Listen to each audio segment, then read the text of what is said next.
Hey everyone, welcome back to another episode of AWM Insights. It's Justin Dyer, your host, Chief Investment Officer of AWM Capital, joined as always by Mena Hanna, Portfolio Manager here at AWM Capital. We're continuing down the private markets path today. Talked a little bit last episode around how to think about investing in private markets like an institutional pro. Going to take that concept further and dive into venture capital quite a bit today, and really excited about it. Venture is a phenomenal asset class, and it's a lot of fun as well. And so we get quite a bit of questions, quite a bit of interest, quite a bit of deals sent our way, both from our network, but also certainly from client networks as well. And so just going to unpack how to think about the asset class overall, definitely some things to watch out for. And then again, kind of like I said, thinking about this as an institutional pro. How do we bring all this together, bring the statistics, bring the data together, and start to allocate capital to this specific asset class in a really best-in-class professional manner. So without further ado, Mena, let's jump into it. Give us an overview. Give me you're my color commentator today. What do we see from clients, from our ecosystem? What does the data say? I mean, it is both an inefficient market where data is hard to come by and you can use information to your advantage. But at the same point, there's more and more good data at a macro level to describe what's going on as well. And we can kind of compare those two things together and really make good decisions. Yeah. And what I see from the macro data and what people just naturally want to do with investments and deals that they get pitched or they see, there's a massive divergence there. What we typically see, and we see roughly 1,500 to 2,000 deals a year, is something comes by someone's desk. It's coming by from a salesman, someone who, knows how to sell the concept, the idea, the company, and it's hot. They want to invest in, they want to typically put way too much money into one specific deal, and they're really not thinking about the big picture. The reality of the situation is most early stage companies fail. The vast majority of them. We were just talking about this statistic, but 9% of seed and pre-seed companies actually graduate to a Series B. And for everyone that's listening here, Series B is not that mature of a company. There's still can go to zero. Yeah, it still can go to zero. There's still immense risk there, but that 9% number should indicate that you are still getting in at an extremely early period of time.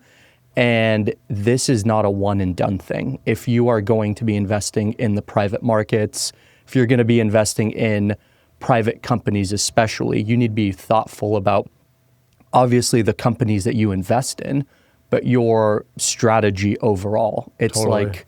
like you are in a way your own GM. If you think that, trading away every single draft pick forever and only selecting one player that you're just going to rely on is a good strategy. It obviously is not. You need to pick, 15 guys in the draft every single year, different positions, different stages of their career, maybe some guys out of high school, some guys who are out of college, like different ages, obviously, and have some balance. You can't just trade all of your picks away and select one guy. Yeah, it's great to have these analogies, especially nowadays. There's so many good examples that we can take from investing to sports specifically, but also many other parts of life in the world, right? A lot of people are getting a much better understanding of simply statistics. I mean, these are the two statistical terms I'll mention today. One is the power law. So you have to acknowledge that venture specifically, not private markets as a whole, follow what's called a power law distribution, meaning you highlighted a portion of this. The vast majority of venture-backed companies actually go bankrupt or barely make their money back. So there's this big number that don't do anything, much of anything. And then there's a very small number that actually contribute the vast majority of your upside. you have to acknowledge that, or you have to understand, the other term I'm going to use is what the base rate is. So whatever asset class you're investing in, there is some sort of base rate. You should expect this if you're kind of getting exposure to the average. Then how to actually capture that is what is most important, how we think about it, how the institutional pro takes these dynamics and characteristics and say, okay, let's actually make sure we're doing this in a disciplined, systematic, data-driven sort of way. So we're increasing, not only are we expected to capture the returns of venture capital as an asset class, but we can tilt the strategy in certain ways to increase our likelihood. Some cases it's a little bit, fractional amount. Other cases, like, they're meaningful improvements in your odds, or at least we really believe so. But one important thing here, kind of to your point, is getting away from just picking ones and twos or putting all your eggs in one proverbial basket, and really saying, hey, we have to take a broad swath of early stage venture backable companies, so we are pretty dang confident that we're going to capture those handful of outliers, because really at the end of the day, it's a very small number.